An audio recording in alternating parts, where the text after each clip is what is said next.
On तो आवाज आ रही है ना?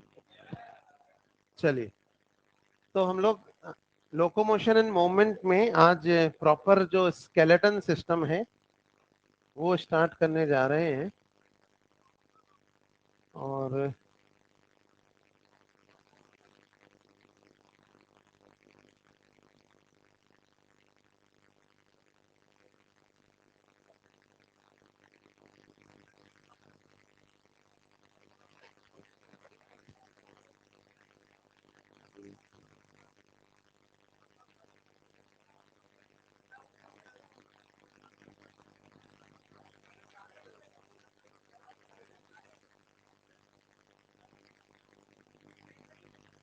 ये किसका क्लाउड है?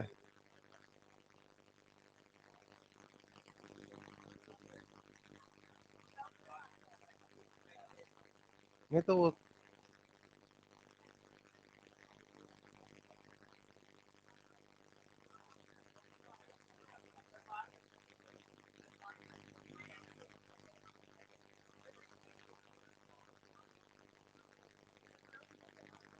बुला के लाना है।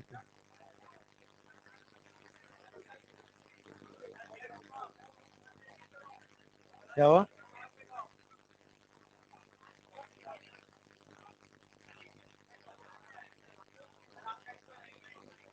नहीं, क्लाउड में भी तो होगा ना, वो पूछ रहा हूँ।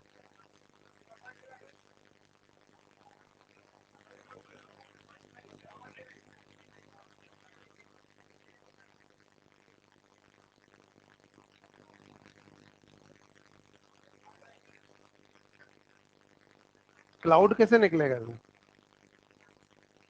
मेरा जो क्लाउड में डाला है ना मैंने, क्लाउड में। हाँ।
तो यहाँ मेरे क्लाउड आना चाहिए, ध्यान से मेरा।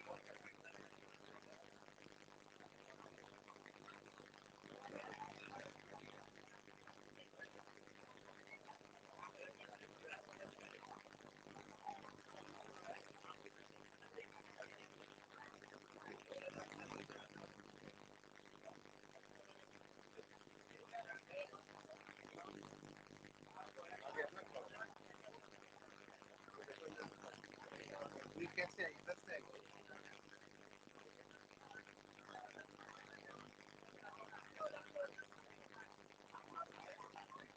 ये नहीं, और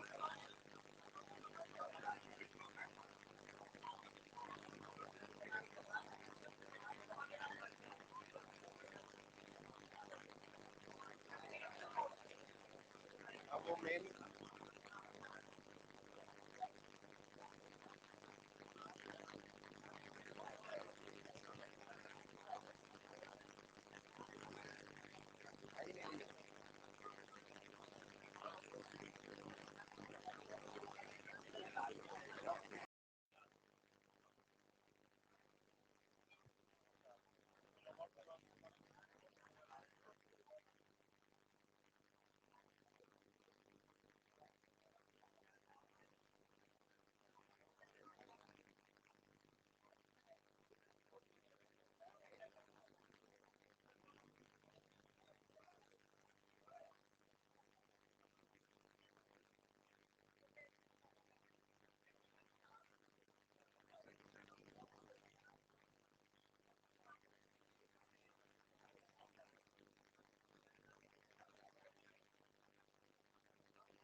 मॉड्यूल देखा, मॉड्यूल देखा ना, स्केलेट, ये नहीं अपना वाला नहीं, यहाँ पे जो मिला है तुम्हें, यहाँ पे जो मिला।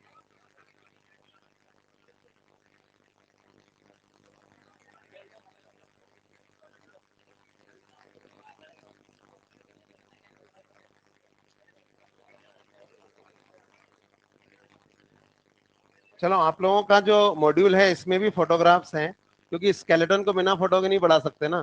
तो आप ये मॉड्यूल अपना खोल लो पेज नंबर 19 पे। मॉड्यूल है नहीं तुम्हारे पास? क्यों? मॉड्यूल तो मेरी क्लास में लेके आना ही है। और दूसरी बात यह कि कॉमन सेंस की बात है, आप बायो के स्टूडेंट हो, स्केलेटन पढ़ रहे हैं, बोन्स को बिना फोटो देके आप कैसे पढ़ोगे? वो तो यहाँ चलाने की कोशिश कर रहे हैं, लेकिन आप अपना मॉड्यूल तो लाओ। हाँ, दिया नहीं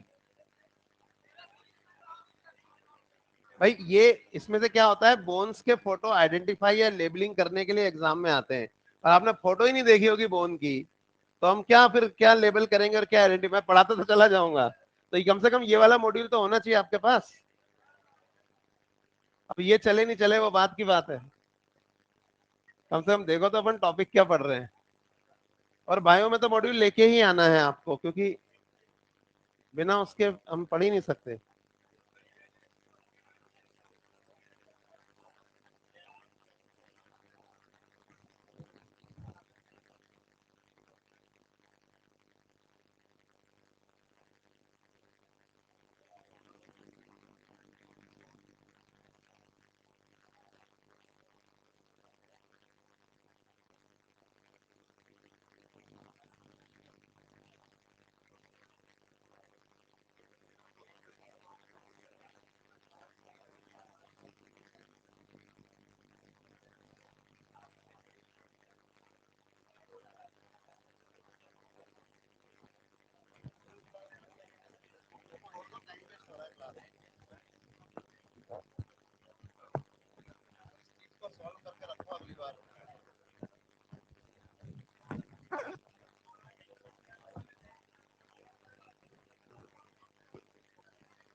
और वो दूसरी वाली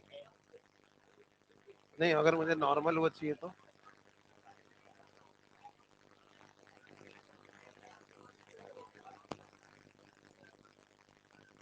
इधर से।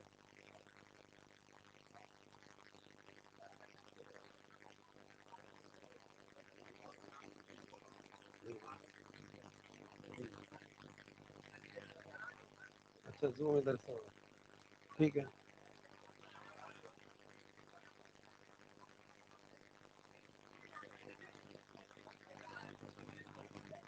चलो चलो ये पढ़ना शुरू करते हैं, ऐसे तो चलता रहेगा। हम लोग आज ह्यूमन स्केलेटन पढ़ रहे हैं, और ह्यूमन बॉडी या ह्यूमन स्केलेटन प्रिसाइसली उतना ही पढ़ेंगे जिसमें से नीट में क्वेश्चन आता हो, क्योंकि ये भी बहुत डिटेल टॉपिक है। और जो चीजें नहीं आती हैं वो मैंने कुछ चीजें हटाई हैं, या फिर आपने देखा होगा कि रिसेंटली ना, पुराने जमाने में तो ह्यूमन स्केलेटन के अलावा जानवरों के स्केलेटन भी क्वेश्चन आते थे, लेकिन लास्ट 10 ईयर से ह्यूमन स्केलेटन, और ह्यूमन स्केलेटन में भी जो चीजें एनसीईआरटी में दी हैं उन्हीं में से क्वेश्चन आता है। थोड़ा इधर उधर से आता है, उतना अपन कवर करेंगे यहाँ पे। और आइडेंटिफिकेशन और लेबलिंग आपको आनी चाहिए। तो जो कम से कम स्केलेटन का फोटो आपके मॉड्यूल में बना हुआ है, उसमें आपको जितनी बोन्स दिख रही हैं उन बोन्स के नाम आपको वैसे ही याद होने चाहिए, मतलब फिंगर आप रख के बता सको ये बोन होती है, ये होती है। और उन्हीं के बारे में क्वेश्चंस क्या क्या आते हैं वो हम यहाँ पे पढ़ेंगे। तो अगर हम ह्यूमन बॉडी को देखें, तो ह्यूमन स्केलेटन को अगर हम डिवाइड करना चाहें तो दो हिस्सों में डिवाइड करते हैं on the basis of their location. Suppose, बातें बंद, ये ह्यूमन बॉडी है अगर, हाँ ऐसे ही है, यहाँ ध्यान दो। तो अब इसके अंदर ये जो हिस्से हैं, ये है head, neck, this is the thorax, this is abdomen, ये है अपर लिम, सुनते जाएं, और ये है लोअर लिम्स। ठीक है, और इन एरियाज को देखिए, जहां पे अपर लिम, लोअर, मतलब ये पूरी बॉडी हो गई। ठीक है, अब यहाँ पे ह्यूमन बॉडी को, स्केलेटन को दो हिस्सों में डिवाइड कर सकते हैं, हेड, नेक, थोरैक्स और abdomen. This part is called as the axial skeleton. और बाद में हम पढ़ेंगे कि एक्सियल स्केलेटन में टोटल 80 बोन्स होती हैं, जबकि ये जो हिस्से हैं अपर लिम्स और ये जो हिस्से हैं यहाँ lower limbs, these are the appendicular skeleton. तो ये एपेंडिकुलर स्केलेटन में आते हैं। और ह्यूमन के अंदर हर एक अपर लिम में 30 बोन्स होती हैं और हर एक लोअर लिम में भी 30 बोन्स होती हैं। तो अपर लिम में 30, दोनों अपर लिम्स में, और दोनों लोअर लिम्स में भी 30। ये कौन सी 30 है वो हम बाद में अभी देखेंगे।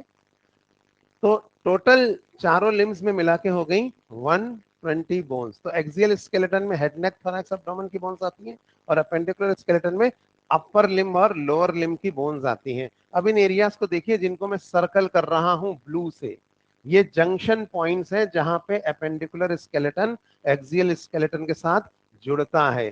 These are called as the girdles. So girdles are set of bones that join the appendicular skeleton with the axial skeleton. ऊपर वाले दोनों कहलाते हैं पेक्टोरल गर्डल या शोल्डर गर्डल, और नीचे वाले दोनों कहलाते हैं पेल्विक गर्डल या हिप गर्डल। ठीक है।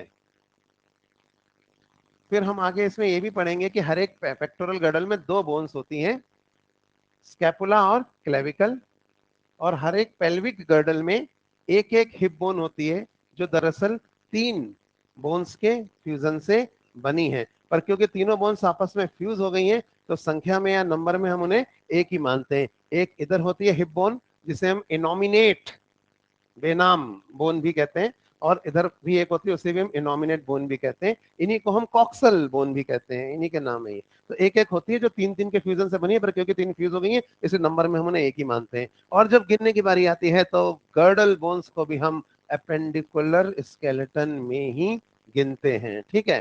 तो अगर अब हम देखें कि बॉडी में टोटल कितनी बोन्स हैं, तो एक्सियल स्केलेटन में तो 80 बोन्स मैंने आपको बता ही दी है। अपेंडिकुलर स्केलेटन के अपर और लोअर लिम्स में 4 इंटू 30 यानी कि 120। बट गर्डल बोन्स भी अपेंडिकुलर स्केलेटन में ही गिनी जाएंगी। तो 2 और 2 4, एक 5 और एक 6, यानी कि टोटल हो गई 126 in appendicular skeleton and 80 in axial. So total bones हमारे शरीर में होती हैं 206। ठीक है, कोई डाउट नहीं है, 10th क्लास पढ़ा था आपने वही है। नई बात क्या है? नई बात यह है कि फीटल स्टेज में 306 होती हैं, और जो न्यू बॉर्न होता है उसके अंदर 270 होती हैं, और एक 25 साल का एडल्ट उसमें होती है 206। तो ये बोन्स गायब हो रही हैं क्या? नहीं, ये आपस में फ्यूज होकर एक सिंगल बोन बना रही हैं। ठीक है। लास्ट बोन जो 25 साल की उम्र में फ्यूज होती है, वो होती है पीछे सैक्रम। तो ये जो यहाँ पे पीछे सैक्रम होती है, सुना होगा आपने, उसकी पांचों वर्टिब्रा पूरी तरह से फ्यूज हो जाती है और वो एक सिंगल बोन में बदल जाती है। ये 25 साल में होता है, बाकी सब इसके पहले ही हो चुकी होती है, अब नहीं होंगी। तो 206 से कम बोन की संख्या नहीं होती है। यहाँ पे नीट खत्म हो जाती है, जस्ट फॉर योर इंटरेस्ट। 206 से कम बोन्स की संख्या 70 साल के बाद शुरू होती है, जब आपकी क्रेनियम की बोन्स फ्यूज होने लगती हैं, खोपड़ी की बोन्स, और जो अलग अलग बोन्स थी ना स्विचर जुड़ती है, तो वो सब आपको नहीं पढ़ना। आपको 206 है, ये एडल्ट का फिगर है। ठीक है। 206, इसमें से कितनी एक्सियल में है, कितनी एपेंडिकुलर में है, गर्डल बोन कितनी है, बस ये एक सिंपल बात है, आपको याद रखनी है। तो अब हम अपनी पढ़ाई स्टार्ट करेंगे विद एपेंडिकुलर स्केलेटन। तो सबसे पहले मैं आपको एपेंडिकुलर स्केलेटन पढ़ाऊंगा, और बाद में फिर एक्सियल स्केलेटन, और उसके बाद फिर जॉइंट्स। किसी भी बोन को हम पढ़ना शुरू करेंगे तो हमें उस बोन के बारे में क्या क्या बातें पता होनी चाहिए। यानी स्केलेटल सिस्टम से 1 या 2 क्वेश्चन आते हैं। एक तो कंपल्सरीली आता है, जनरली 2 भी आते हैं, और जो एक आता है वो जॉइंट्स में से आता है और एक आता है बोन्स में से। तो अभी हम बोन्स वाला क्वेश्चन देख लेते हैं। तो अपने आप से जैसे अपन आगे बढ़ जाए, हो गए।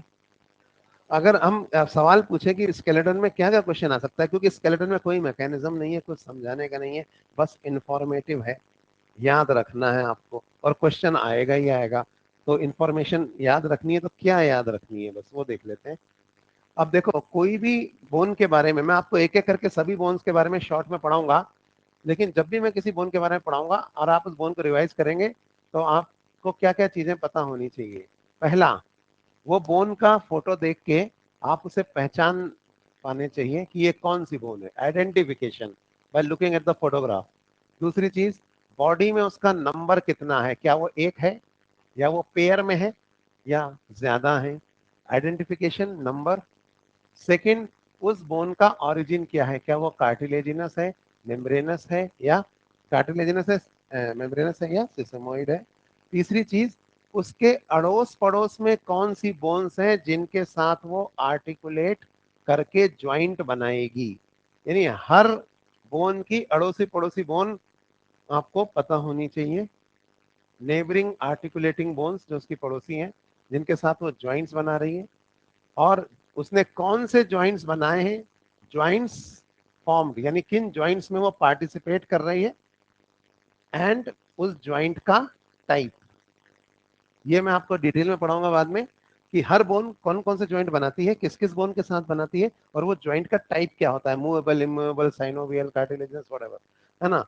अगली चीज, कुछ बोन्स पे कुछ स्पेशल फीचर्स होते हैं, कभी कभी उन पे भी क्वेश्चन पूछ लेते हैं। जैसे डेल्टॉइड रिज किस में होती है, तो एक ही बोन में होती है, ह्यूमरस में। तो ये क्या है वो स्पेशल फीचर, जब हम उस बोन के बारे में पढ़ेंगे तो हमें पता होना चाहिए। कभी एक्रोमियन क्वेश्चन आ गया, कहाँ होती है, अब आपको तो कुछ कुछ स्पेशल फीचर्स जिस पूछे जा सकते हैं, वो तो हजारों है वैसे, 8-10 किसी ना किसी बोन पे, वो मैं आपको बता दूंगा। वो पता होना चाहिए कि इस बोन पे स्पेशल फीचर था। और फाइनली हमें उस बोन का आइडेंटिफिकेशन नंबर के साथ लोकेशन भी पता होनी चाहिए बोन की, एक्सियल में है कि एपेंडिकुलर में है, बोन है कहाँ बॉडी में। और फाइनली उस बोन का फंक्शन, वैसे मेजॉरिटी ऑफ बोन्स का फंक्शन तो सपोर्ट ही होता है, तो सपोर्टेड एरिया, और अगर एनी अदर फंक्शन है तो वो भी पता होना चाहिए। जैसे कान में मेलियस इनकस स्टेपिस सुनने में मदद करती हैं, और कई बोन्स जो हैं वो हीमोपायोसिस में भी मदद करती हैं। अच्छा नहीं,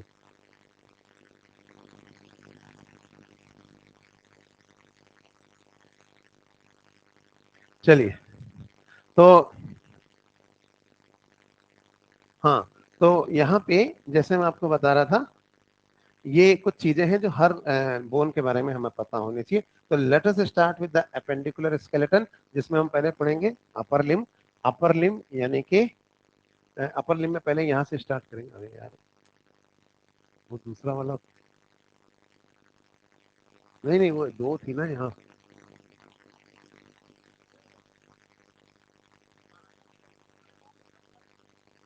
इससे हो सकता है।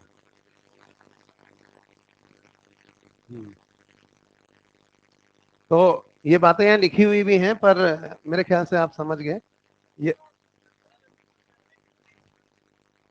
ये जो अभी पढ़ाया था वही लिखा हुआ है, इसमें कोई नई बात नहीं है। जो मैं बोल रहा था ना, वही चीज यहाँ लिखी हुई है। आप चाहो बाद में इसका पीडीएफ डाउनलोड कर लेना, नहीं आता तो मैं दे दूंगा, है ना। आप लोग मुझे एट टेलीग्राम पे ऐड कर लेना, @AG Kota, या है ना, @AG Kota करके एक ग्रुप बना दूंगा। मैंने बोला था ना तुम्हारा, इसी क्लास का एक ग्रुप बना देंगे जिसमें जो पीडीएफ वगैरह हम डाल देंगे या कुछ। हाँ, बनाएंगे ना, बनाएंगे बनाएंगे बनाएंगे। थोड़ा पढ़ा तो लेने दो यार, 2-4 लेक्चर तो हुए हैं अभी। हाँ, तो चलिए, तो आगे बात करते हैं। यहाँ पे जैसे ये ह्यूमन स्केलेटन है, तो इस पूरे स्केलेटन में हमें पता होना चाहिए कि भाई कौन सी बोन क्या है। ऐसे डायरेक्ट हो सकता है इतना सा पार्ट लेबल करने को आ जाए, इतना आ जाए, फोटोग्राफ आ जाएगा बोन का। अरे तुम्हारे मॉड्यूल में भी है, ये जूम्ड ही है अभी ये। चलिए, तो ये हम लिम्स की बोन अब पढ़ने जा रहे हैं, उन्हीं बोन्स का यहाँ पे नंबर दिया हुआ है। तो ये सब लिखने की जरूरत नहीं है, आप लिखने बैठ जाओगे तो पूरा नोट्स बनाना हो गया, जैसे नोट्स बनवाते रहते हैं ना सब जगह। नोट्स बनवाने से सिलेक्शन होता है, लेकिन अगले साल होता है। यहाँ पे एक इंस्टीट्यूट है जो जो लीडर फेज में, जो फर्स्ट ड्रॉप जिनका होता है ना, वो पूरा साल उनको नोट्स बनवाए जाते हैं। उन्हें कहा जाता है अच्छे से नोट्स बना लो, और साथ में सब भजन वजन याद कर लो, ताकि अगले साल तुम अचीवर में जाकर सेलेक्ट हो जाओ, है ना। तो अगर आपको वही करना है, 2 साल की आप 2 वर्षीय योजना बना के आए हैं, तो बात अलग है। मेरी योजना तो इसी साल सेलेक्ट होने की है, तो ये तो बेसिक चीजें हैं, ये हमें स्मार्ट हार्ड वर्क करना पड़ेगा, और हार्ड वर्क करने से काम नहीं चलेगा। वो बेचारे वो बच्चे भी 1.5 लाख फीस देके पढ़ रहे हैं, लेकिन प्रॉब्लम क्या, बहुत मेहनत के साथ हार्ड वर्क करते हैं, वो आंसुओं से रो रो के पढ़ाई करते हैं, वो किताब में आंसू गिराते हैं और सोचते हैं अब मुझे मेरा सिलेक्शन कोई नहीं रोक सकता, मैंने पूरे इमोशंस लगा दिए हैं इसमें। ऐसे नहीं होगा, आपको ना स्मार्ट हार्डवर्क करना पड़ेगा। स्मार्ट हार्डवर्क क्या होता है कि जो चीजें यार आपके पास उतना ही एटीपी, उतना ही टाइम है, एनर्जी उतनी है, तो आप अगर वो नोट्स ही बनाते रह जाओगे उन चीजों के, तो साल भर फिर रिवीजन कब करोगे, और फिर कब ज्यादा एक्स्ट्रा क्वेश्चन सॉल्व करोगे, और ज्यादा ज्यादा क्वेश्चन सॉल्व करोगे। तो बेसिकली क्या होता है कि थ्योरी जितना जल्दी दिमाग में घुस जाए उतना अच्छा है, फिर मैक्सिमम टाइम क्वेश्चन सॉल्विंग पे देना होता है। तो अगर आप, लेकिन आप क्या करते हो, जो लीडर फेज जिसको बोलते हैं ना, उसमें वो बेचारे साल भर थ्योरी पढ़ के उसको याद करते रहते हैं, क्वेश्चन बस इतने सॉल्व करते हैं एंड में, जो टेस्ट में करा दिया बस उतने से, और फिर सोचते हैं हमारा सिलेक्शन क्यों नहीं हुआ, हमने तो रोज 16 घंटे पढ़ाई करी थी। तो उससे सेकंड बार जब ड्रॉप करते हैं तो उनको समझ में आता है मैंने क्या गलतियां करी थी, बहुत टाइम वेस्ट किया मैंने इन चीजों में, नोट्स बनाने में, और फालतू गॉसिप्स में, टीचर्स के बारे में बातें कर रहे हैं, फलाने टीचर के पास ये गाड़ी है, उनके बीवी बच्चे ऐसे हैं, वो वहां गए थे घूमने। तो ये सब चीजें टाइम वेस्ट होता है, मैं सही बता रहा हूँ। इनसे आपका कोई सिलेक्शन से कोई लेना देना नहीं है, पर आप लोग के लिए हम लोग स्टार्स हो जाते हैं, तो आप हमारी हर चीज में घुसना चाहते हैं, वो मत करो, है ना। तो अब इसमें ये सब चीजों में आपका फर्स्ट में जब कोटा आता है ना, माहौल ही समझ में नहीं आता हो क्या रहा है चारों तरफ, कई तो पहली बार बेचारे कोटा आए होंगे इस क्लास के, है ना, तो अब उनको तो ये समझ में आता हो क्या रहा है, इतनी चीजें हो रही है, वो वीडियो गेम वाला भी बोला रहा हो 2 घंटा वीडियो गेम खेल लो, मतलब वो क्या नींद में आएगा क्या, सब तरह के यहाँ डिस्ट्रैक्शन हैं, होते हैं ना ये। तो वो सबसे बचते हुए, तो मैं वापस पढ़ाई वाले पे आ जाऊं, इतना टाइम नहीं अपने पास।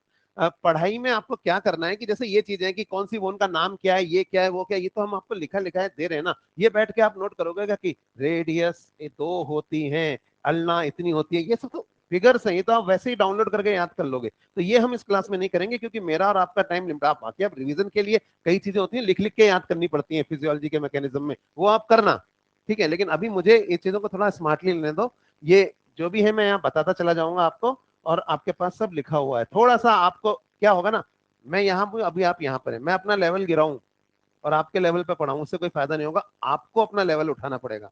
आप अपना लेवल उठाने आए ना यहाँ, या मेरा लेवल गिरवाने आए हैं, उससे कोई फायदा नहीं होगा, सिलेक्शन आपको लेना। तो you have to catch me, don't ask me to slow down, learn to catch me, because आप जिस स्पीड से मैं भाग रहा हूँ ना, उस स्पीड से अगर आप नहीं भागेंगे तो 8 महीने में आप पूरा तैयारी करके एग्जाम कैसे देंगे। इसी स्पीड से भागना पड़ेगा, 650 नंबर लाने, 650 से नीचे कोई गारंटी नहीं है, मतलब तो 620 में भी मिल जाएगा, 10 में भी मिल जाएगा, लेकिन कुछ कह नहीं सकते है ना, आप 650 का टारगेट रखो। तो चलिए वापस आते हैं अपनी बात पे। तो ये सब चीजें यहाँ पे हैं मॉड्यूल में, हम इसको आपको दे देंगे या कैसे भी करके। फिलहाल मैं इसके बारे में बात कर रहा था, अपर लिम के बारे में। तो ये बोन्स ऑफ फोर लिम है, यहाँ से हम पढ़ना शुरू करेंगे अपर लिम से। तो यहाँ पे आप देखिए, अभी बनाऊंगा मैं इसको, चिंता मत करो। ये आपको एक बोन दिख रही है, ये हमारी ह्यूमरस है, इसका ऊपर वाला सिरा यहाँ पे शोल्डर जॉइंट बना रहा है, ठीक है, और नीचे वाला सिरा यहाँ पे एल्बो जॉइंट बना रहा है, यहाँ पे खत्म हो गई आके। इसी ह्यूमरस में आपको एक रिज भी दिख रही, लिखा हुआ डेल्टॉइड रिज।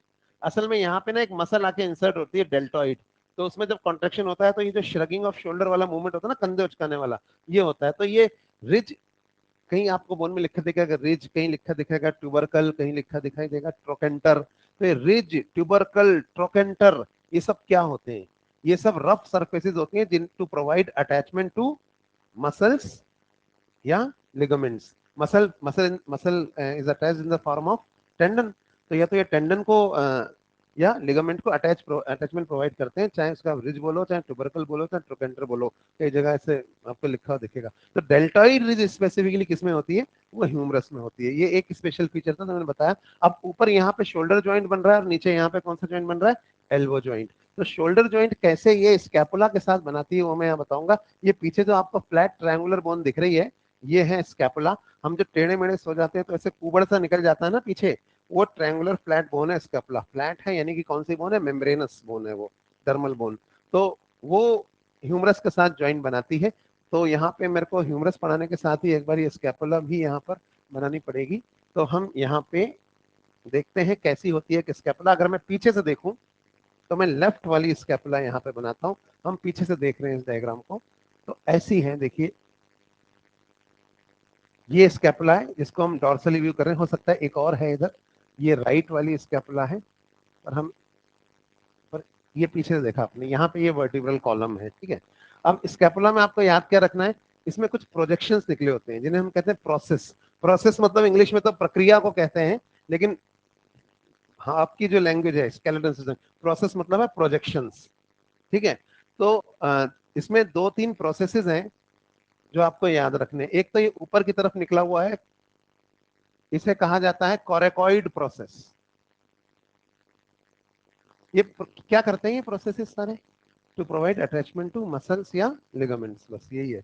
ये कोरेकॉइड है। एक जो ये लेटरल साइड में निकला होता है दोनों तरफ, ये कहलाता है एक्रोमियन प्रोसेस, ठीक है। और एक पीछे निकला होता है स्पाइनस प्रोसेस, वो नहीं पूछेगा कोई। तो ये दो प्रोसेस आपको याद रखने, कोरेकॉइड और एक्रोमियन। और लेटरल साइड में स्कैपुला में किसी ने स्कूप करके ऐसे एक खांचा बना दिया है, जैसे आइसक्रीम निकालते हैं ना स्कूप करके, तो उसमें ऐसा कप शेप खांचा बन जाता है। तो ऐसे ये कप शेप खांचा है, इधर भी बना हुआ इधर भी बना हुआ है, ये कहलाता है ग्लिनॉइड कैविटी। तो ये जो ग्लिनॉइड कैविटी है, ये कप शेप, ये भी सिर्फ इसी में पाई जाती है स्कैपुला में।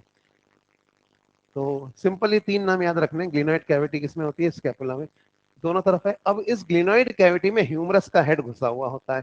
तो ह्यूमरस का हेड कैसा होता है, तो वो मैं यहाँ पे बनाता हूं। जैसे ये मान लीजिए लेफ्ट ह्यूमरस है, देखिए ये स्फीयर की तरह इसका हेड है ऐसे। तो ये जो बॉल जैसा हिस्सा है ये इसका हेड है। ये ऊपर की तरफ निकला हुआ, यहाँ पर ये दो ट्यूबरकल है, ग्रेटर ट्यूबरकल लेसर ट्यूबरकल, ये शाफ्ट है ये पूरा। और नीचे वाला हिस्सा दो कॉन्डाइल बना के खत्म हो रहा है। बाहर वाले को बोलते हैं लेटरल एपिकॉन्डाइल, और अंदर वाले को बोलते हैं मीडियल एपिकॉन्डाइल।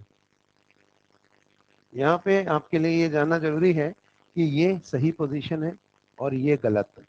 यानी पाम फेसिंग फॉरवर्ड्स, दोनों अंगूठे कहाँ होने चाहिए, लेटरल में, और दोनों छोटी उंगलियां मीडियल में। ये सही पोजीशन है और ये गलत है ना। तो इस पोजीशन में हम पढ़ेंगे। तो ये लेटरल एपिकॉन्डाइल, और ये अंदर वाला जो है इधर ये मीडियल एपिकॉन्डाइल। क्योंकि मैंने ये, अगर हम आगे से देख रहे हैं सपोज यूं, तो ये तो राइट ह्यूमरस होगी, है ना, अंदर की तरफ देख रहा है हेड।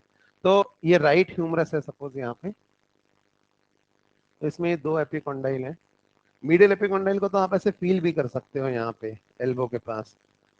हमारे हाथ की मसल्स के लिए जो नर्व जाती है ना इधर से, अल्नर नर्व, वो कभी कभी पीछे से इससे दब जाती है, मीडियल एपिकॉन्डाइल से करंट लगता है, हाथ में लगा कभी। तो ये यहाँ पे मैं आपको बता रहा था कि ये इस तरह से ह्यूमरस है। अब ये ह्यूमरस का हेड किस में घुसा हुआ है, ये ऐसे ग्लिनॉइड कैविटी में। तो स्कैपुला की जो ग्लिनॉइड कैविटी है ये इस तरह से, इसमें ह्यूमरस का हेड जो है वो घुसा हुआ है ये इस तरह से। और बाहर क्यों नहीं निकलता है, क्योंकि लिगामेंट्स की मदद से ये ऐसे जुड़ा हुआ है, यानी ball and socket type of joint है ये। तो यहाँ पे जैसे मैं बना दूं, ये ह्यूमरस और ये लिगामेंट्स यहाँ पे हैं जो इसको जोड़ते हैं।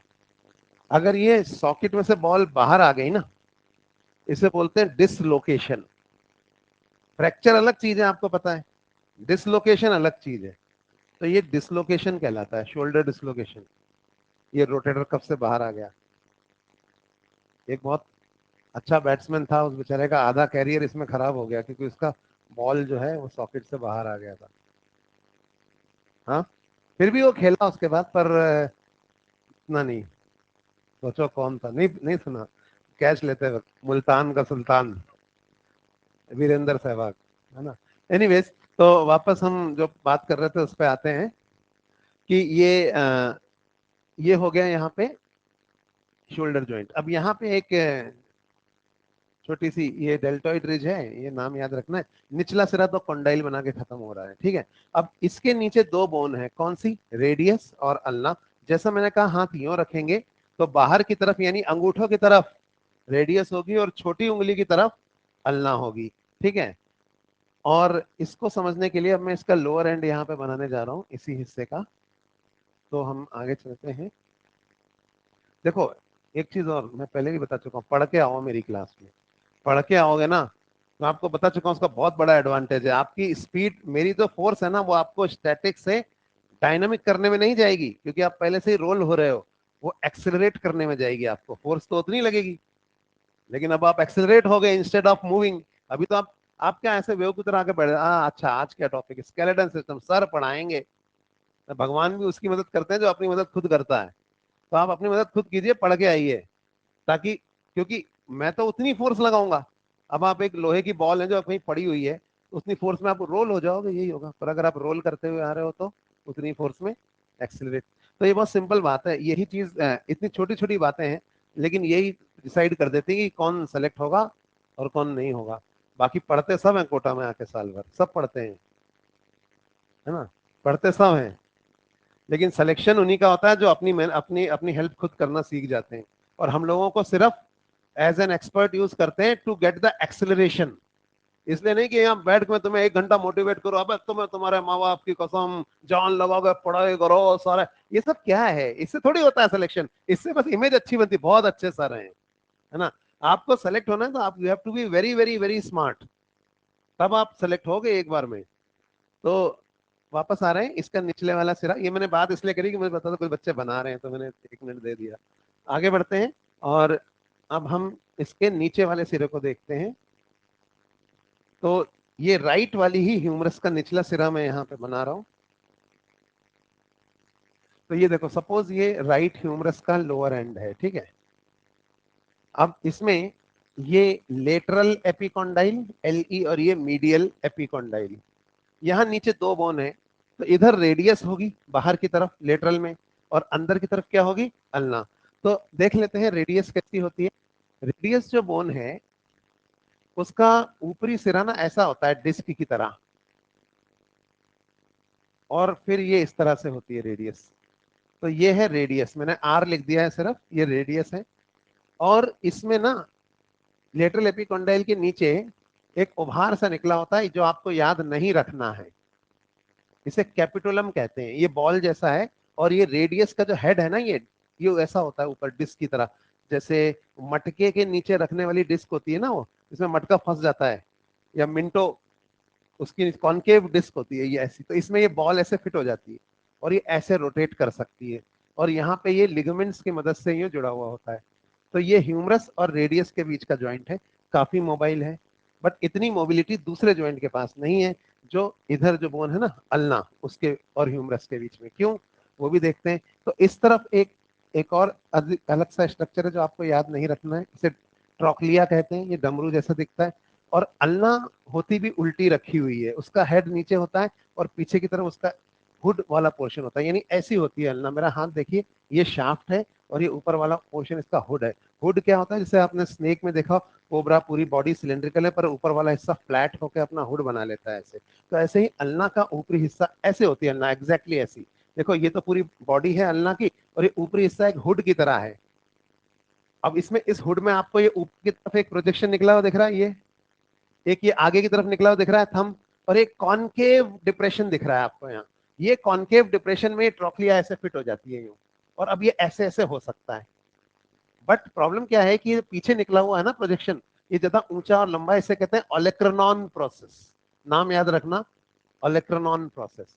तो ये जो है ना, ये कैसे एडजस्ट होगा, तो पीछे एक गड्ढा होता है इसमें ह्यूमरस में, उसमें घुस जाता है ये, उस गड्ढे को बोलते हैं ओलेक्रानॉन फोसा। जिस नाम का प्रोसेस होगा उसी नाम के फोसा में घुसेगा, लेकिन प्रोसेस किसी और बोन में होगा, फोसा दूसरी बोन में होगा। तो इस तरह से ये इसमें एडजस्ट हो जाता है पीछे, और ये रखा होता है। और आगे की तरफ ये जो निकला है ना प्रोसेस, इसे कहते हैं कोरोनॉइड प्रोसेस। आपके मॉड्यूल में भी नाम लिखे होंगे, पर एक बार बस नाम, क्योंकि पुराने क्वेश्चन जब आप सॉल्व करोगे तो आप देखोगे ये सब क्वेश्चन पूछे गए हैं। मैं पहले बता दूं, नहीं पूछा जाना चाहिए अब, लेकिन ओलेक्ट्रॉन पूछा जा सकता है, उसका रीजन है मैं बता रहा हूँ।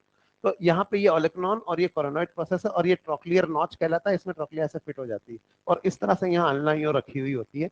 तो हम यहाँ पे अल्ना को बना लेते हैं यहाँ इस तरह से। सपोज ये पीछे की तरफ ओलेक्ट्रॉन प्रोसेस है, तो कुछ इस तरह से यहाँ अल्ना है, और यहाँ पे अल्ना में एक खांचा भी है यहाँ पे यूं। इसका क्या यूज है बताऊंगा मैं आपको। इसे रेडियल नॉच कहते हैं। इस नॉच में रेडियस के हेड की डिस्क ऐसे अटैच हो जाती है। जैसे ये सिलेंड्रिकल है ना, देखो ये मेरा हाथ, तो ये नॉच ऐसे, तो ये ऐसे इसमें यूं घूम सकती है, वो मैं बाद में बताऊंगा आपको। फिलहाल ये देखिए कि ये ऊपर ये जो ओलेक्नॉन प्रोसेस है पीछे ओलेक्नॉन फोसा में जाके घुस जाता है और एल्बो को लॉक कर देता है, और ये जॉइंट ऊपर लिगामेंट्स की मदद से जुड़ा हुआ होता है। इसे ह्यूमरस और अल्ना के बीच का जॉइंट कहते हैं। और ये जॉइंट दरवाजे के कब्जे की तरह बिहेव करता है, यानी हिंज। हिंज क्या होता है? दरवाजे के कब्जे, जो एक डायरेक्शन में खुलते हैं, दूसरे डायरेक्शन में नहीं खुलते।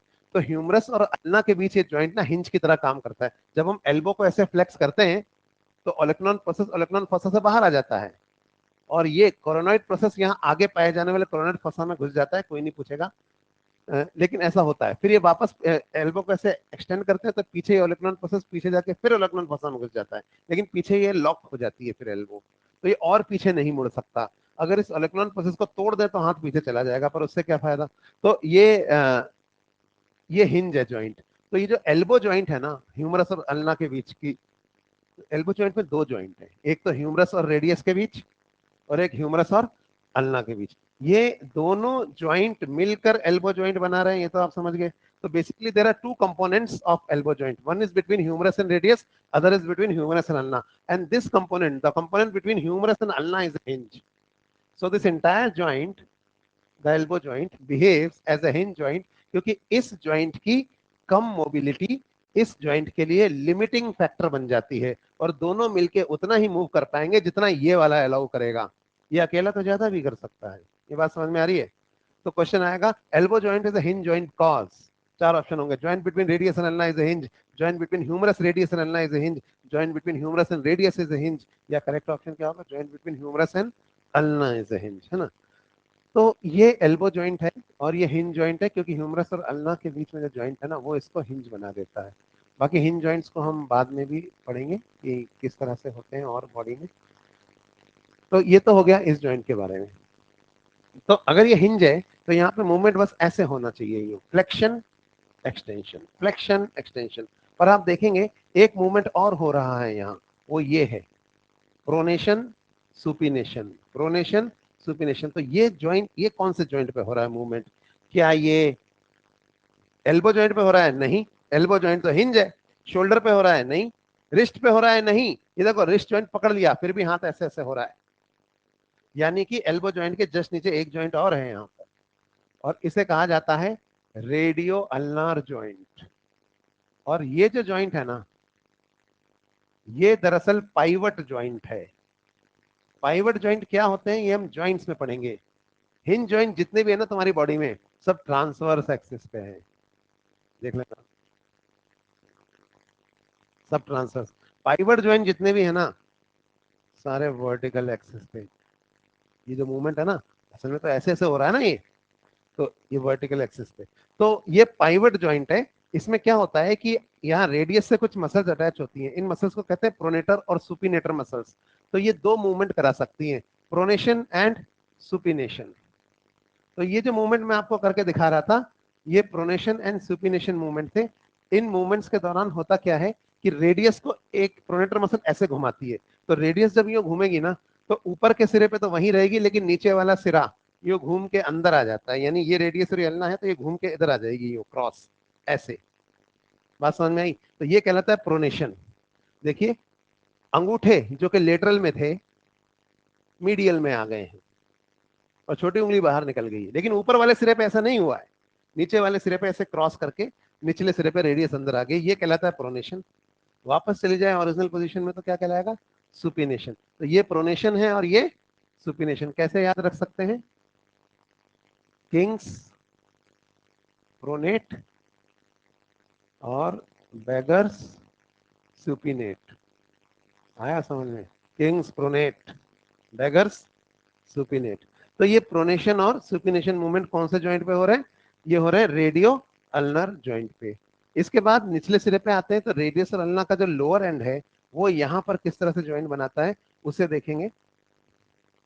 तो चलिए यहाँ पे रेडियस और अल्ना का जो लोअर एंड है, यहाँ पे 8 छोटे छोटे टुकड़े होते हैं बोन्स के, इन टुकड़ों को कहा जाता है कार्पल्स। तो अगर हम इन कार्पल्स को देखें,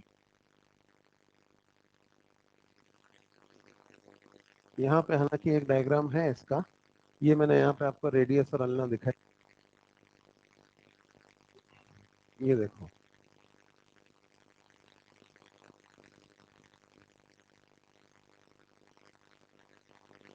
ये राइट हैंड है, जैसे पीछे से देख रहे हैं इसको। तो ये रेडियस और अल्ना दिख रही है आपको यहाँ लिखी हुई। इसके बाद इस एरिया में यहाँ ये 8 कार्पल बोन्स हैं। इसके बाद ये 5 नंबरिंग किधर से होगी, थंब की तरफ से, 1 2 3 4 और 5। ये क्या है, ये मेटाकार्पल है। कार्पल कितनी है, 8। मेटाकार्पल कितनी है, 5। इसके बाद उंगलियों में देखिए पैलेंजेस, अंगूठे में सिर्फ 2 ही हैं, 1 एंड 2, लेकिन बाकी सब में 1 2 और 3। तो बाकी सब के अंदर 3 फैलेंजेस हैं। ठीक है, तो कार्पल्स 8, फिर मेटाकार्पल्स और फिर फैलेंजेस। यहाँ पे एक खास बात मैं बताऊंगा कि उंगलियों के जॉइंट्स को देखिए, जहां उंगलियां मेटाकार्पल यानी हथेली में जो कार्पल्स 8 होती हैं, इनके नाम है scaphoid, lunate, triquetrum, pisiform, trapezium, ट्रेपीजॉइड, कैपिटेट और हेमेट। नहीं पूछे जाएंगे, लेकिन नाम याद होने चाहिए कि स्केफॉइड कहाँ है बॉडी में। तो आप बोलो तो मैं लिख देता हूँ, 8 नाम है। अगर हम इसको देखें यहाँ पे, यहाँ पे हम ये लोअर एंड बना लेते हैं इसी बोन का। सपोज ये रेडियस है और ये अल्ना है, ठीक है। हाथ ऐसे नीचे की तरफ गिरता हुआ दिखा रहा हूं मैं। तो 8 कार्पल बोन्स हैं, 4 हैं प्रॉक्सिमल रो में और 4 हैं डिस्टल रो में। ये first second third fourth, numbering हमेशा थंब की तरफ से होती है और हाथों में थंब लेटरल होते हैं, तो नंबरिंग होगी लेटरल से मीडियल की तरफ। Scaphoid, lunate, triquetrum, pisiform. ये जो पिसिफॉर्म है ना, ये सिसमॉइड बोन है। इसके अलावा बाकी सब कार्टिलेजिनस है। फिर सेकंड रो में देखिए ट्रेपीजियम, ट्रेपीजॉइड, कैपिटेट और हेमेट। तो ये 8 कार्पल्स 2 रोज में अरेंज होती है, first second third fourth, first second third fourth. याद करना चाहो तो कर लो, कैसे करोगे? हाँ, यही याद आएगा तुम्हें। हम हिंदी में करेंगे, इसने लता टिंडे पका, टिंडे तो कच्चे हैं। या चलो इंग्लिश में कर लो।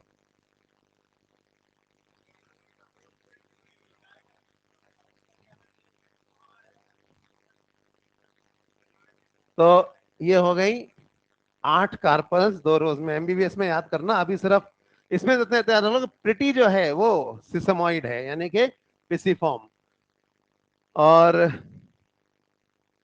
अपनी शक्ल तो देख। हाँ, तो कौन बोल रहा था? हाँ, चलो यहाँ ध्यान दो। तो जैसा मैं कह रहा था कि कार्पल्स, इसके बाद क्या है, इसके बाद आएंगे मेटाकार्पल्स। अभी मेटाकार्पल्स 5 हैं और नंबरिंग वही लेटरल से मीडियल। तो इसमें कोई और खास बात नहीं है बताने की। 1 2 3, ये 4 हो गया और ये 5। जो बात आपको याद रखनी है, क्योंकि मैं उन बातों पे स्पेशली जोर दे रहा हूँ जो एनसीईआरटी में दी हुई है, वो ये कि ये ना रिस्ट जॉइंट अलग होता है और जॉइंट बिटवीन कार्पल्स अलग होता है। जो रिस्ट जॉइंट है ना, वो यहाँ बनेगा, जबकि जॉइंट बिटवीन कार्पल्स अलग है। जब हम जॉइंट्स पढ़ेंगे तो बताऊंगा कि जॉइंट बिटवीन कार्पल्स जो है वो तो प्लेन साइनोवियल जॉइंट होते हैं, जबकि ये रिस्ट जॉइंट जो होता है ना, ये इलिप्सॉइड होता है। ये हम बाद में देखेंगे। तो ये दो अलग अलग जॉइंट्स हैं। तो ये हो गया मेटाकार्पल्स। और मेटाकार्पल्स के बाद, इसके बाद आती है फैलेंजेस। तो अंगूठे में मैंने आपको बताया ना 2 ही हैं, बाकी सब उंगलियों में 3 है। तो फैलेंजियल फॉर्मूला क्या होगा, क्योंकि नंबरिंग हमेशा थंब की तरफ से होती है। तो फैलेंजियल फॉर्मूला होगा 2 3 3 3 3। ठीक है, तो चलो गिनते हैं। फैलेंजेस कितनी हुई, 14। मेटाकार्पल्स 5, कार्पल्स 8, कितना हो गया, 27 हो गए। 28, 29 और ऊपर ह्यूमरस 30। तो each upper limb has got 30 bones, और हमको वो सारी 30 बोन्स अब पता चल गई हैं कौन सी हैं। ठीक है, तो ये एक अपर लिम्ब की बोन हो गई।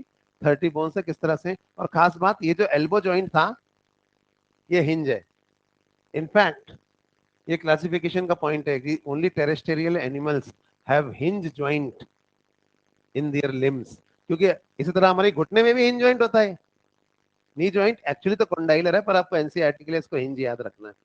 अभी क्या होता है कि ये अगर नहीं होगा तो आप सोचो ना, ये घुटना पीछे मुड़ सकता है, आगे नहीं मुड़ सकता, तभी तो हम चल पाते हैं, क्योंकि पैर ऐसे लॉक हो जाता है। अगर ये जैसे पीछे मुड़ता है ऐसे आगे भी मुड़ सकता, तो हम एक ही जगह पे ऐसे ऐसे ही होते रहते, चल ही नहीं सकते, है ना। तो इसलिए हिंज है। अभी ये भी हिंज है, ये क्यों हिंज है? हमारे पूर्वज 4 पैरों पे चलते थे, समझ में आ रही बात। तो इसलिए अपर और लोअर लिम्ब के बीच में जो जॉइंट्स है वो हिंज जॉइंट्स हैं, और उनके हिंज होने का पर्पस यही है ताकि लोकोमोशन हो सके। तो ये लैंड टेरेस्टेरियल एनिमल्स में, जमीन वाले जानवरों में हिंज जॉइंट होते हैं लिम्स के बीच में। चलिए, तो ये हो गया एक अपर लिम्ब के बारे में बात और उसकी 30 बोन्स। अब हम बात करते हैं लोअर लिम्ब के बारे में, ठीक है। आगे बढ़े तो हम लोअर लिम्ब देखेंगे।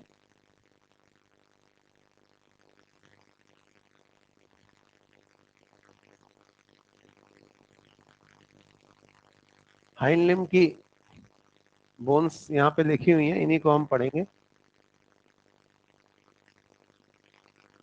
सबसे पहले फीमर, ये जो बोन आपको यहाँ दिख रही है ये फीमर है, और इसका ऊपरी सिरा हिप जॉइंट बनाता है, नीचे वाला, नीचे वाला क्या बनाएगा? Knee joint. तो काम की बात जो याद रखनी है वो है कि it is the strongest, largest and the heaviest bone of human body. हमारी बॉडी की स्ट्रॉन्गेस्ट, लार्जेस्ट और हैवीएस्ट बोन है। और इसको ये किस तरह से जॉइंट बनाती है वो भी हम यहाँ देख लेते हैं। तो थोड़ी देर में मैं आपको ना एक हिप जॉइंट पढ़ाऊंगा, तो उस टाइम मतलब पेल्विक बोन्स पढ़ाऊंगा, उस टाइम पे मैं आपको बात बताऊंगा। फिलहाल इतना याद रखिए कि यहाँ पर एक हिप बोन है कुछ इस तरह से, और इस हिप बोन में कप शेप कैविटी होती है जिसे हम कहते हैं एसिटाबुलम। इस एसिटाबुलम के अंदर फीमर का हेड ऐसे घुसा हुआ होता है, ऐसी होती है फीमर, देखिए ये फीमर का हेड है। और इसके बाद फिर ये इसका शाफ्ट, और नीचे वाला हिस्सा जो है वो दो कॉन्डाइल, कॉन्डाइल मतलब वही गुंबद जैसे उभार, उन्हें बना के खत्म होता है, ठीक है। तो ये हिप बोन के अंदर ये फीमर इस तरह से घुसी हुई है, फीमर का हेड बाहर क्यों नहीं आता है? क्योंकि यहाँ पे ये लिगामेंट्स के मदद से जुड़ा हुआ है, इधर भी और इधर भी। तो ये बॉल एंड सॉकेट टाइप का जॉइंट है, इसको हम बोलते हैं हिप जॉइंट, ठीक है। और ये एसिटाबुलम यानी ये हिप बोन है, इसको बाद में पढ़ेंगे, इसमें इस तरह से घुसा हुआ होता है। अब लोअर एंड अगर देखेंगे इसका फीमर का, तो इसके नीचे दो बोन है, टिबिया और फिबुला। दोनों टिबिया अंदर है, दोनों फिबुला बाहर है, यानी टिबिया जो है वो दोनों मीडियल है और फिबुला दोनों लेटरल है। तो यहाँ पे हम इसका लोअर एंड भी देख लेते हैं। तो ये सपोज राइट फीमर है, तो राइट फीमर का ही अगर हम लोअर एंड देखें,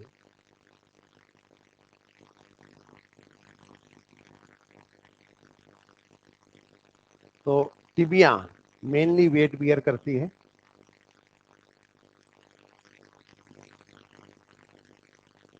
टिबिया में भी ऊपर दो कॉन्डाइल है, लेटरल और मीडियल, तो कॉन्डाइल से कॉन्डाइल पे पूरा वेट ट्रांसफर हो रहा है। और फिबुला जो है वो इधर है, फिबुला वेट बियर नहीं करती है, वो इस तरफ है, और वो टिबिया के साथ अलग एक टिबियो फिबुलर जॉइंट बनाती है ऊपर, और नीचे वो सेम जॉइंट बनाती है टार्सल्स के साथ, एंकल जॉइंट, वहां पे ये काम आती है। तो एंकल जॉइंट को स्टेबलाइज करना ही इसका फंक्शन है, लेकिन वेट ये बियर नहीं करती है।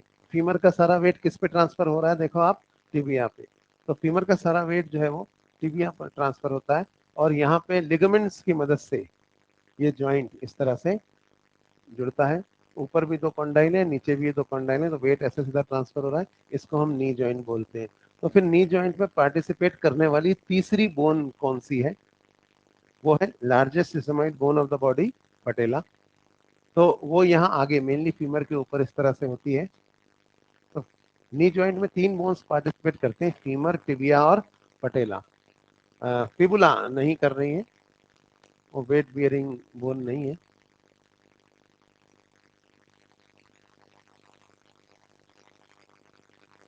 और ये टिबियो फिबुलर जॉइंट जो है ना, ये उतना मूवेबल जॉइंट नहीं है जितना वो रेडियो अल्नर जॉइंट था। ये इमूवेबल जॉइंट है इनफैक्ट। ये हम जॉइंट टाइप ऑफ जॉइंट्स में पढ़ेंगे। तो हाथ तो उल्टे हो सकते हैं लेकिन पैर उल्टे नहीं हो सकते, तो यहाँ पे मूवमेंट नहीं होगा।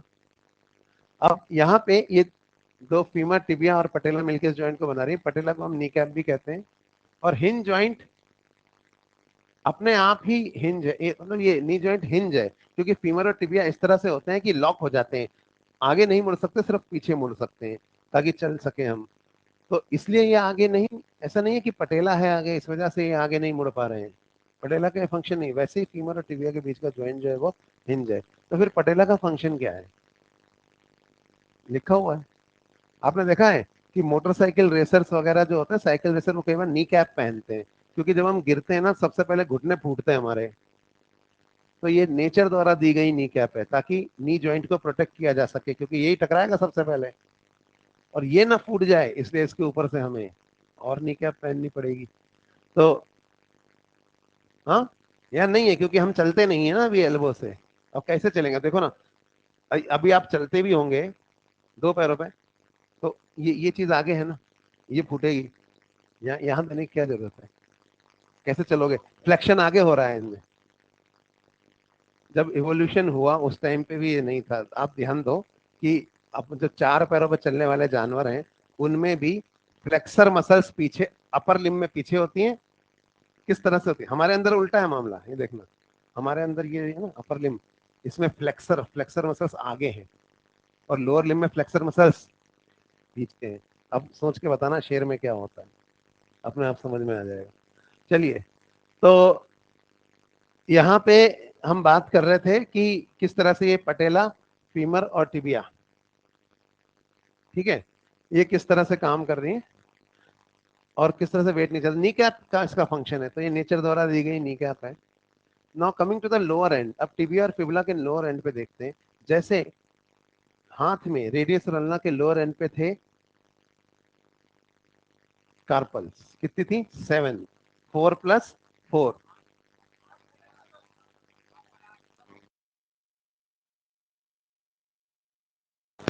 क्या हो गया, हाथ में जो कार्पल्स होती हैं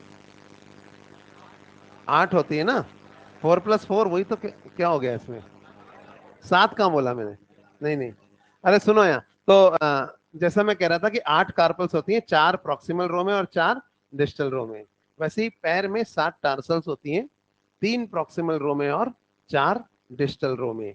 और लेकिन कार्पल के कंपैरिजन में टार्सल ज्यादा मोटी और भारी होती हैं, बताओ क्यों, क्योंकि उनको वेट बियर करना है। तो कैसे होती हैं टार्सल्स, ये भी हम यहाँ पे देख लेते हैं। जैसे मैं एक लेग बनाऊं यहाँ किसी आदमी को, मीडियल साइड से अगर हम देख रहे हैं, और ये उसका पैर है मान लीजिए,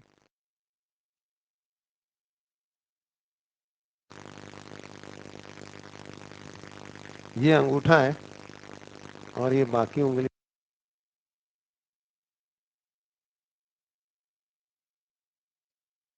मीडियल साइड से देख रहे हैं अपन। तो ये यहाँ पे ना, ये टिबिया आ रही है नीचे, और इसके अंदर, स्क्रीन के अंदर फिबुला है। पर टार्सल्स हैं, 3 टार्सल तो प्रॉक्सिमल रो में है, इनके नाम होते हैं टेलस, ये सबसे बड़ी वाली, कैल्केनियम जो हील का प्रोमिनेंस बना रही है, और इनके बीच में एक तीसरी है नेविकुलर। तो टेलस, कैल्केनियम और नेविकुलर, 3 तो प्रॉक्सिमल रो में है टार्सल्स, और 4 डिस्टल रो में। तो डिस्टल रो में 4 होती हैं, उसमें से पहली 3 के नाम होते हैं cuneiform, coma shape, first, second और थर्ड क्यूनिफॉर्म, चौथी का नाम होता है क्यूबॉइड। तो यहाँ पे 7 टार्सल, इन्हें टार्सस भी कहा जाता है, 2 रोज में अरेंज होती है। हाथों में अंगूठे लेटरल थे, लेकिन पैरों में अंगूठे मीडियल होते हैं, तो नंबरिंग मीडियल से लेटरल होगी। फर्स्ट, सेकंड और थर्ड, ये 3 है क्यूनिफॉर्म, और चौथी का नाम है क्यूबॉइड। तो 7 टार्सल्स 2 रोज में अरेंज है, ठीक है। और ये वेट बियर करती हैं, इसलिए ज्यादा मोटी और भारी होती है। जैसे हम लोग कोई स्केलेटन खोज के निकालते हैं ना, हमें कैसे पता चलता है जानवर कैसे चलता होगा, पुराना कोई आर्कियोलॉजिस्ट ने खोजा लाखों साल पहले किसी जानवर का, जैसे मान लीजिए उसकी कार्पल हल्की है और टार्सल भारी है, तो इसका मतलब वो 2 पैरों पे चलता होगा। कार्पल और टार्सल सेम वेट की हैं, 4 पैरों पे, तो इससे ना, तो बोन्स के वेट मास से आइडिया लगने लगता है कि ये जानवर का शेप क्या रहा, मतलब इसका स्टैंडिंग पोजीशन क्या रही होगी इस जानवर की। तो ये होगी 7 टार्सल। अभी टार्सल के बाद आती हैं मेटाटार्सल्स। मेटाटार्सल्स वही 5 होती हैं, और नंबरिंग वही मीडियल से लेटरल रहेगी यहाँ भी। तो first metatarsal, second, third, fourth और फिफ्थ, इसमें कोई खास बात बताने की नहीं है। इनके बाद फिर आती है फेलेंजेस। ठीक है, तो ये हो गई मेटाटार्सल। अंगूठे में सिर्फ दो ही हैं और बाकी सब उंगलियों में तीन तीन है। लेकिन पैरों की फेलेंजेस छोटी होती हैं हाथों के कंपैरिजन में, या हम कह लें हाथों की ज्यादा लंबी होती हैं, क्योंकि हाथों से हम बहुत सारे स्किल्ड वर्क करते हैं, है ना, जो इसलिए पैरों की छोटी है। तो फेलेंजियल फॉर्मूला भी वही रहेगा, क्योंकि नंबरिंग हमेशा थंब की तरफ से होती है, 2 3 3 3 3 3। तो टोटल कितनी फेलेंजेस हो गई? 14। मेटाटार्सल्स कितनी हो गई? 5।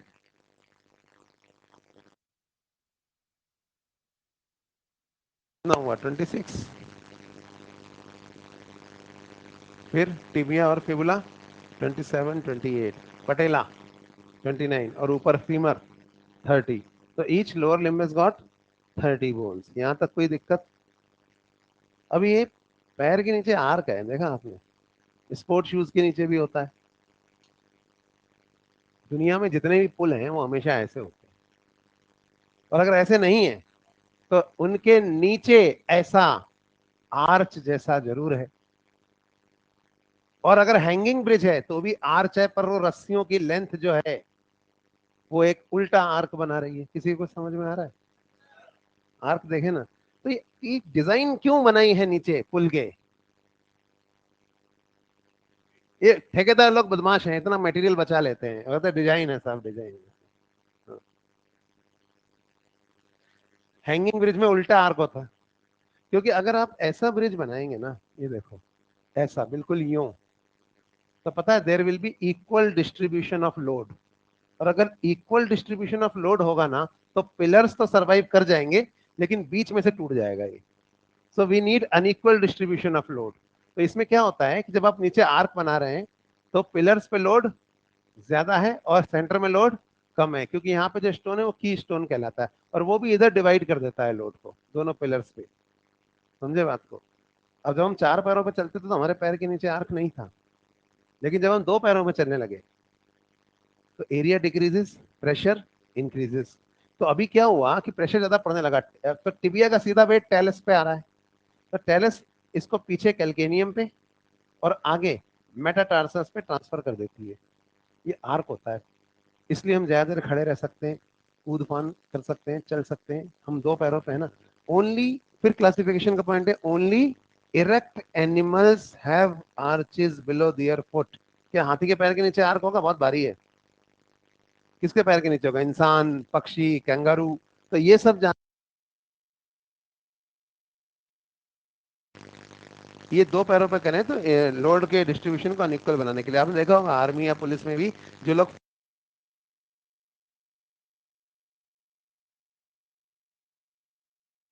लोड यहाँ पड़ेगा तो यहाँ ये हिस्से के लिगामेंट टूट जाएंगे, मोच आ जाएगी, मोच आने के बाद तो लाइबिलिटी बन गया, उसको उठा के ले जाओ, तो या फिर वो भाग नहीं पाएगा उतना कुछ। तो इसलिए ये आर्चेज होते हैं below the foot to make the load distribution unequal. Erect animals में होते हैं सिर्फ। ठीक है, तो ये हमने अपर लिम्ब पढ़ लिया और हमने लोअर लिम्ब पढ़ लिया है। इसके बाद अब हम बात करेंगे गर्डल्स के बारे में और गर्डल की बोन्स के बारे में। तो पहले हम पेल्विक गर्डल के बारे में ही बात कर लेते हैं, क्योंकि हम लोअर लिम्ब पढ़ रहे हैं, बाद में हम पेक्टोरल गर्डल देखें। बड़े आगे बहुत तेज पढ़ा रहा हूँ, पढ़ के आओगे तो लगेगा कि स्पीड ठीक है, नहीं तो लगेगा अरे सर तो पढ़ाए थे, हम वो तो आराम से पढ़ने आए थे, है ना।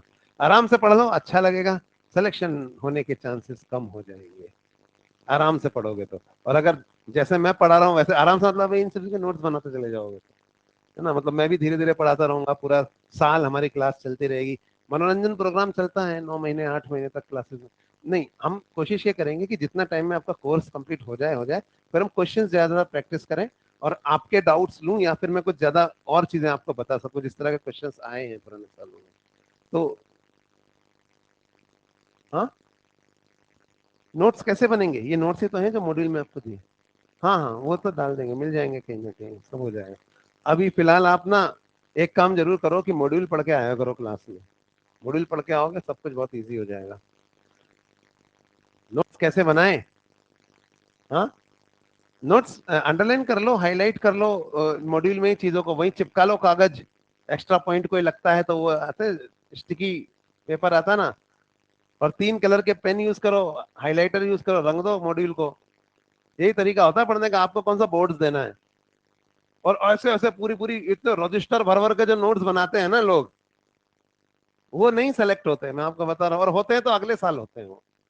आप बिल्कुल हैंड राइटिंग अच्छी अच्छी करके 5 ग्लिटर यूज कर करके ये जैसे, है ना, नहीं होता। हाँ, नहीं ये तो अब आया है यार। हम भी तो सेलेक्ट हुए थे, हम कौन सा ये नोट्स बना के हुए थे। चलो आगे बढ़े। हाँ, नहीं नहीं, यहाँ इतना टाइम नहीं होता स्ट्रेटेजी क्लासेस। वो सब के लिए जिसको एंटरटेनमेंट चाहिए वो ऑनलाइन क्लासेस में, जो स्पेशल क्लासेस होती है वहां मिल जाएगा आपको मोटिवेशनल स्ट्रेटेजी। चलिए वापस आते हैं और हम पेल्विस की बात करते हैं, पेल्विक गर्डल की। तो आपके मॉड्यूल में भी आपको दिख रहा होगा हिप बोन जो है। अब इसमें एक गलती है, मैं आपको पहले क्लियर कर दूं। ये जो हमारा एरिया है ना, इसको हम पेल्विस कहते हैं, ठीक है। अभी पेल्विक गर्डल दो होते हैं, एक होता है राइट पेल्विक गर्डल और एक होता है लेफ्ट पेल्विक गर्डल। और हर एक पेल्विक गर्डल में एक बोन होती है, बराबर है ना बात। तो वही मैं यहाँ पे बताने जा रहा हूँ, एक राइट हिप बोन और एक लेफ्ट हिप बोन। तो अगर हम सामने से देखें कि पेल्विस किस तरह से है, तो पहले मैं आपको एक बार इसका फोटोग्राफ दिखा देता हूँ, फिर हम, जैसे ये यहाँ पे मैं जूम कर रहा हूँ। अब ये जो डायग्राम आपको यहाँ दिख रहा है, ये हमारा पेल्विक एरिया है, ठीक है। इस पूरे हिस्से को हम पेल्विस कहते हैं। अब इस पेल्विस में टोटल अगर आप देखोगे तो 4 बोन्स हैं। एक तो ये हिप बोन है इधर वाली 1, ये दूसरी हिप बोन है 2, ये पीछे एक तीसरी बोन है जो 5 बोन्स के फ्यूजन से बनी है, 5 वर्टिब्रास के फ्यूजन से, इसे कहते हैं सैक्रम। और चौथी ये रही, इसका नाम होता है,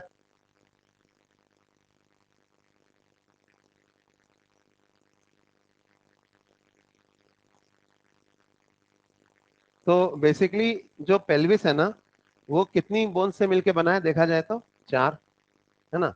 अब इसमें क्या होता है, पेल्विस में तो 4 बोन है, पर एक पेल्विक गर्डल ना, हम इस एक हिप बोन को कहते हैं। ये एक हिप बोन जो आपको दिख रही है यहाँ, ये एक पेल्विक गर्डल है, ठीक है। इतना हिस्सा यहाँ का ये, और ये दूसरी हिप बोन है इधर, ये दूसरा पेल्विक गर्डल है। और एनसीईआरटी ने क्या लिखा है कि each half of pelvic girdle, उन्होंने इसको आधा पेल्विक गर्डल माना ना, उसको आधा, ये गलत है। गलत है मतलब लिखने वाला बेवकूफ है। लेकिन अगर आपको सही ऑप्शन ना मिले तो आप उसको लगा के आ जाना, और अगर सही ऑप्शन मिले तो फिर वो मत लगाना, जो सही है वही लगाना। और हो सकता है वो एरेटा पब्लिश कर दें इसका, कई गलतियां कर रखी है उन्होंने एनसीईआरटी। तो ये एक हिप बोन है, दूसरी हिप बोन है। हर एक हिप बोन ना 3 बोन्स के फ्यूजन से बनी है। तो मैं आपको यहाँ पर वो 3 बोन्स दिखा देता हूँ जिनके फ्यूजन से एक हिप बोन बनती है। अब इसी डायग्राम में हम इसको देख लेंगे, क्योंकि हमें सिर्फ नीट यूजी के हिसाब से ही पेल्विस में से क्या क्वेश्चन आ सकता है उतना ही करना है, कोई बोन्स तो पीएचडी नहीं करनी है। तो यहाँ पे आप ध्यान दीजिए, ये एक हिप बोन जो है, इसमें कौन सी 3 बोन्स हैं। ये ऊपर वाला हिस्सा दिख रहा है आपको, ये कहलाता है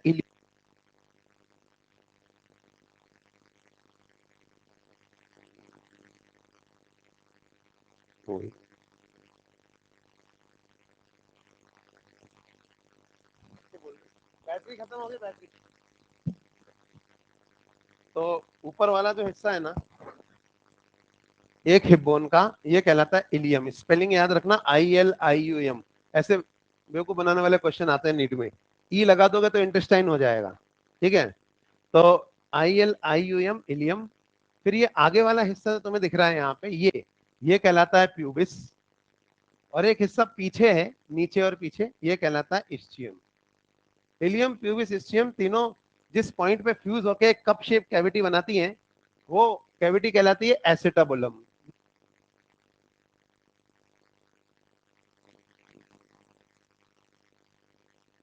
फीमर का हेड जो है वो घुसा हुआ है।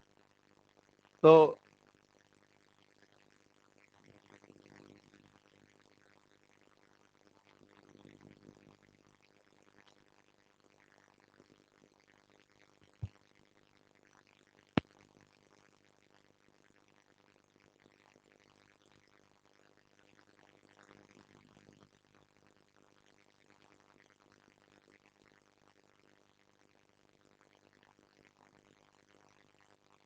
आ रही है आवाज? हाँ। अच्छा, तो ये तीन हिप बोन्स आपस में फ्यूज होके एक हिप बोन बना रही है। इन द सेम वे इधर इलियम, प्यूबिस और स्टियम आपस में फ्यूज होके एक हिप बोन बना रही है। पर ये जो दोनों तरफ का प्यूबिस है ना, ये आगे जहां आके फ्यूज होता है आपस में, वहां एक फाइब्रो कार्टिलेज की डिस्क होती है, और वो जो ज्वाइंट बनता है इसे कहा जाता है प्यूबिक सिम्फाइसिस। ठीक है, इस ज्वाइंट्स के बारे में बाद में ही बात करेंगे। तो ये आगे जुड़ा हुआ है। अच्छा, पीछे यहाँ पे क्या होता है कि ये इलियम और ये सैक्रम, इनके बीच का जो ये ज्वाइंट है ना, ये इलियोसैक्रल ज्वाइंट है। ये इमूवेबल ज्वाइंट है। सारा वेट वर्टिब्रल कॉलम का किस पे आता है? सैक्रम पे। सैक्रम से इलियम पे, इलियम से ये फीमर पे ट्रांसफर हो जाता है इस तरह से। तो और ये इस तरह से, और यहाँ पे ना एक चीज आपको दिख रही है, ये जो प्यूबिस और स्चियम है, असल में ये ऐसे हैं, पर पेल्विस हमारा यो रखा हुआ होता है। जैसे ये ऊपर प्यूबिस और नीचे अंगूठे स्चियम है, तो यो रखा ना पेल्विस, तो ये दोनों दिखने लगते हैं, ये छेद जो ऐसे वर्टिकल थोड़ा सा इस तरह से होते हैं। इन्हें कहा जाता है ऑब्ट्यूरेटर फोरामेन। आपको बस इतना याद रखना है कि ऑब्ट्यूरेटर फोरामेन नाम के ये जो दो छेद हैं, ये प्यूबिस और स्चियम के बीच में होते हैं, और ये सिर्फ मेमेलियन पेल्विस में ही पाए जाते हैं। तो obturator foramens are only found in mammals, है ना। और इनसे क्या गोनेडल आर्टरी वेन वगैरह आती जाती हैं इस एरिया में, पेल्विक एरिया की। दूसरी बात, हिप बोन के नाम आपको याद रखने हैं।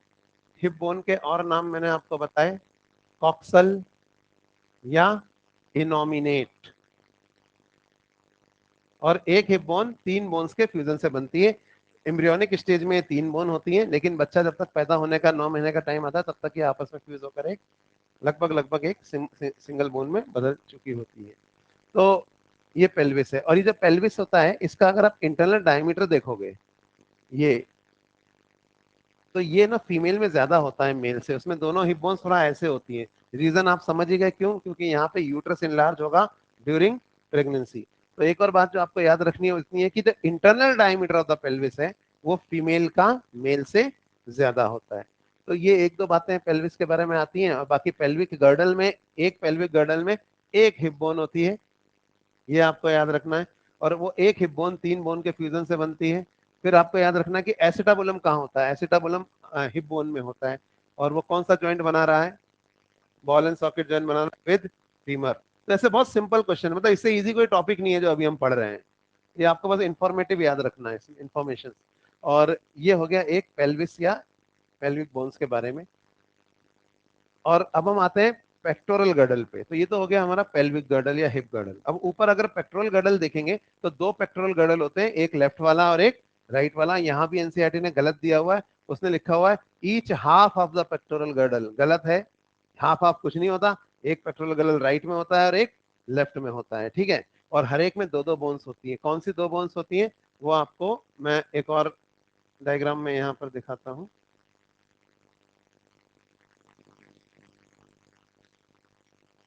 ये देखो, अब यहाँ पे आप क्या देख रहे हो, ये तो इसको तो आप पहचान ही गए, ये ह्यूमरस है, ठीक है। ये यहाँ पे आगे स्टर्नम होती है टाई की तरह। तो स्टर्नम पूरी नहीं बनी है, यहाँ पे मैं पूरी बना देता हूँ। ऐसे इसके तीन हिस्से होते हैं, ये है स्टर्नम, ठीक है। अब क्लेविकल और स्कैपुला, ये देखिए, ये दो स्कैपुला हैं, ये लेफ्ट स्कैपुला और ये राइट स्कैपुला। ये ऊपर जो आपको दिख रही है, ये क्या है? ये क्लेविकल्स है, ठीक है। कॉलर बोन, क्लेविकल, इसको ब्यूटी बोन भी बोलते हैं, क्योंकि नेकलेस जो है फीमेल में यही रेस्ट करता है मेनली। तो अब ये जो दो बोन्स हैं, तो आप देखो क्लेविकल ना पीछे से आगे आ रही है ऐसे, स्कैपुलास तो पीछे है वर्टिब्रल कॉलम के लेवल पे, स्टर्नम आगे है। तो स्टर्नम आगे है, स्कैपुलास पीछे है। बीच में यहाँ लंग्स वगैरह रखे हुए हैं, हार्ट रखा हुआ है ना।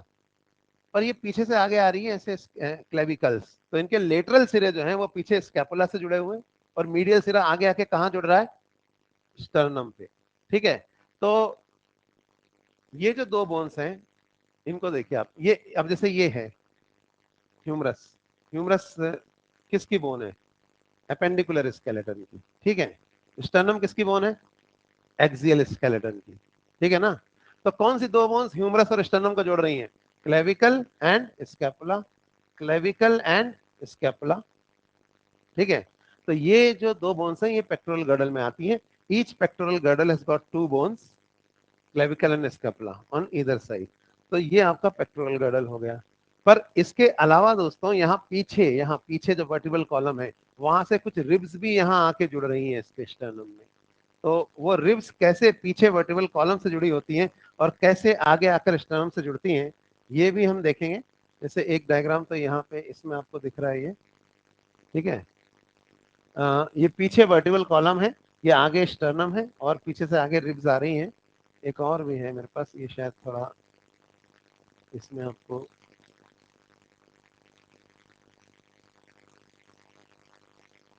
ज्यादा क्लियरली दिखे। ये आगे स्टर्नम है, ये पीछे वर्टिबल कॉलम है, ठीक है। ये आगे स्टर्नम है और पीछे से आगे क्या आ रही है? ये रिब्स। तो जो रिब्स होती हैं ये किस तरह से होती हैं और किस तरह से ये जुड़ती हैं, इसको समझने के लिए पहले हम एक रिब का फोटो देखते हैं। जैसे ये तो स्टर्नम है यहाँ पे जो बनी हुई है, ये इसके तीन हिस्से होते हैं स्टर्नम के। जो आगे फ्लैट बोन होती है, ऊपर वाला मेनुब्रियम या प्रोस्टर्नम, बीच वाला बॉडी या मीजोस्टर्नम और नीचे वाला मेटास्टर्नम या जिफॉइड प्रोसेस कहलाता है, ठीक है। अब यहाँ पे तो इस स्टर्नम से ये क्या जुड़ी है? आके बोलो, ये क्या जुड़ी हुई है? क्लेविकल्स। इसके बाद पीछे से क्या आके जुड़ रही है? रिब्स, दोनों तरफ। फर्स्ट पेयर, सेकंड पेयर ऐसे आके जुड़ता है, थर्ड पेयर। तो ये कैसे यहाँ आके जुड़ रही हैं ये जानने के लिए पहले हम एक रिब को देखते हैं। तो एक रिब अगर मैं बताऊं आपको कैसी दिखती है, तो वो एक फ्लैट बोन है और ऐसे पीछे से आगे आ रही है। ये इसका सी शेप होती है। पीछे वाला सिरा है, इसको हेड बोलते हैं।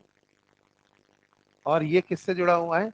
ये पीछे वर्टिब्रल कॉलम से जुड़ा होता है, इसलिए इसको हम कहते हैं वर्टिब्रल एंड।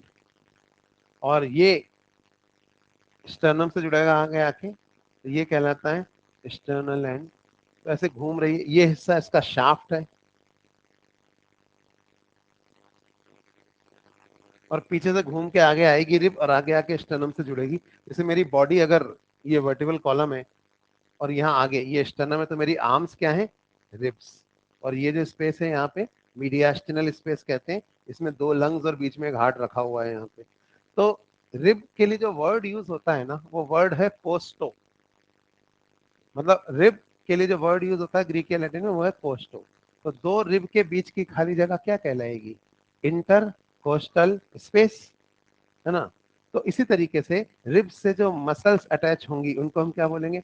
इंटरकोस्टल मसल्स, अगर वो मसल्स दो रिब के बीच की खाली जगह पे पाई जाती है तो coastal is the word use for ribs. तो एक टर्म हम समझते हैं जिसे कहा जाता है कोस्टल कार्टिलेज। दरअसल ये जो रिब्स होती हैं ये कार्टिलेजिनस बोन्स हैं, यानी ये कार्टिलेज के ऑसिफिकेशन से बनी है, हाइलिन कार्टिलेज के।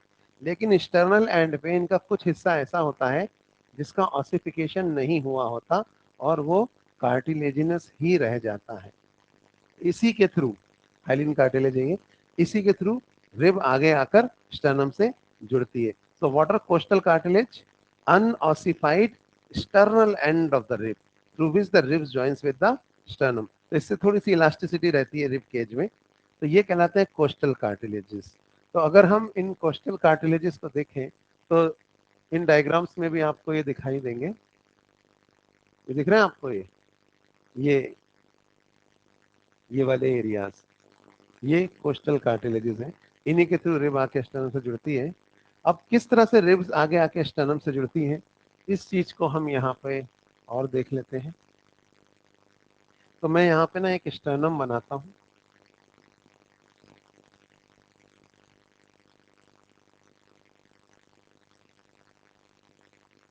सपोज ये स्टर्नम है और ये इसके तीन हिस्से हैं, प्रो, मीजो और मेटास्टर्नम।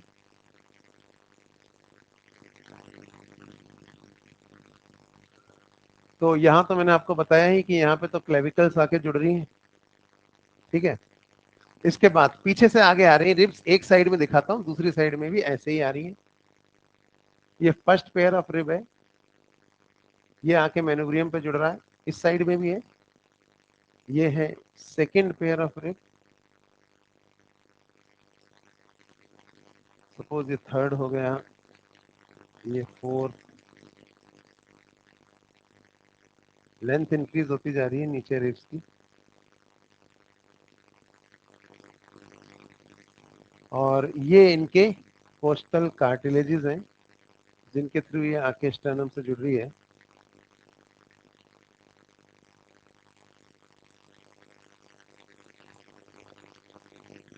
तो फर्स्ट 7 पेयर ऑफ रिब्स जो होते हैं वो पीछे वर्टिब्रा से जुड़े होते हैं और आगे आके किससे जुड़ते हैं, स्टर्नम से। तो क्योंकि ये पीछे वर्टिब्रा से जुड़े हैं और आगे आके जुड़ते हैं स्टर्नम से, तो फर्स्ट 7 पेयर ऑफ रिब्स को हम बोलते हैं vertebro sternal ribs.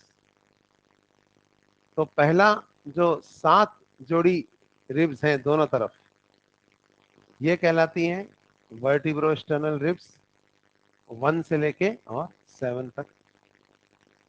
8th 9th और 10th जो पेयर ऑफ रिब है दोनों तरफ, उनके कोस्टल कार्टिलेज बहुत छोटे होते हैं, तो वो स्टर्नम तक डायरेक्टली नहीं पहुंच सकते, तो वो आपस में फ्यूज होकर 7th रिब के कोस्टल कार्टिलेज से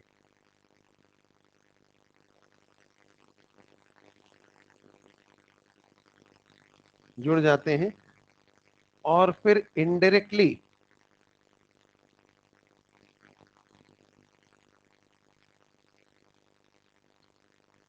स्टर्नम से आके जुड़ते हैं। तो 8th 9th और 10th की अगर हम बात करें तो ये पीछे वर्टिब्रा से तो जुड़े हैं लेकिन आगे स्टर्नम से नहीं जुड़े। किससे जुड़े, 7th रिब के कोस्टल कार्टिलेज से। तो ये वर्टिब्रो स्टर्नल तो नहीं है, वर्टिब्रो कॉन्ड्रल है, क्योंकि कार्टिलेज के लिए क्या वर्ड यूज होता है, कॉन्ड्रो। तो 8वां 9वां और 10वां पेयर जो है, पेयर दोनों तरफ, ठीक है, ये वर्टिब्रो कॉन्ड्रल रिब्स कहलाता है। लेकिन 11th और 12th पेयर ऑफ रिब जो है वो पीछे वर्टिब्रा से तो जुड़ा है लेकिन आगे स्टर्नम से ना तो डायरेक्टली जुड़ा है और ना ही इनडायरेक्टली जुड़ा है। तो क्योंकि ये 11th और 12th पेयर ऑफ रिब ना तो डायरेक्टली जुड़ा है और ना ही इनडायरेक्टली जुड़ा है, तो इनका आगे वाला सिरा फ्री होता है, इसलिए इन्हें कहा जाता है फ्लोटिंग रिब्स। तो 11th और 12th पेयर ऑफ रिब जो होता है इनको हम कहते हैं फ्लोटिंग रिब्स, क्योंकि पीछे जुड़े हैं आगे नहीं जुड़े, आगे वाला सिर्फ फ्री है। तो फ्लोटिंग रिब मतलब ये नहीं है कि फ्लोट कर रहे हैं बॉडी में, ऐसे आंख में घुस जाए आंख फोड़ दें।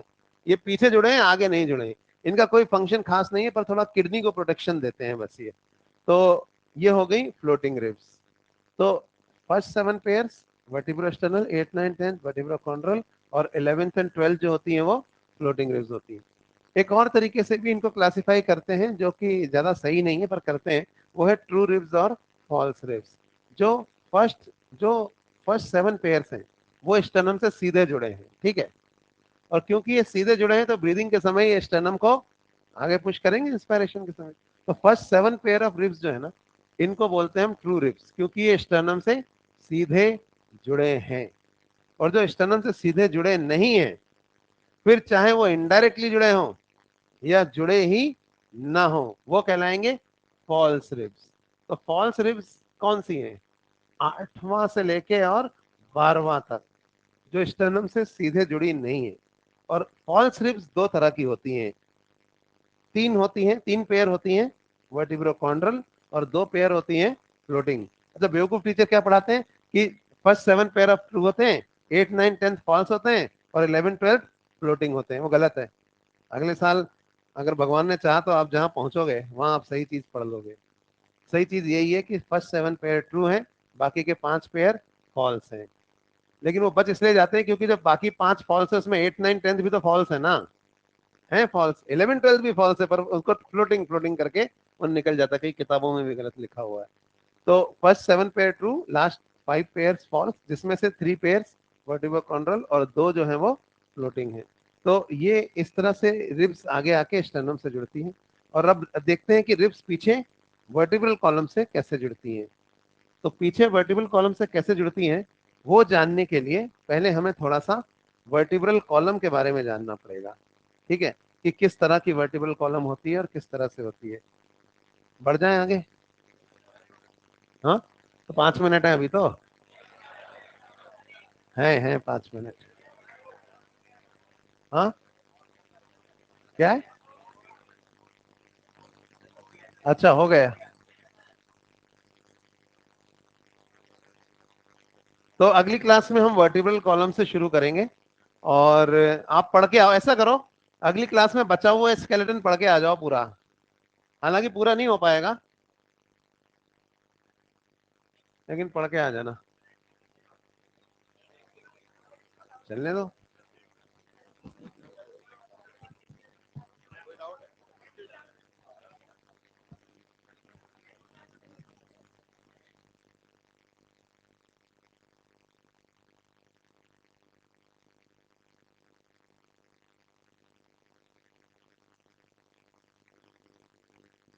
हेलो।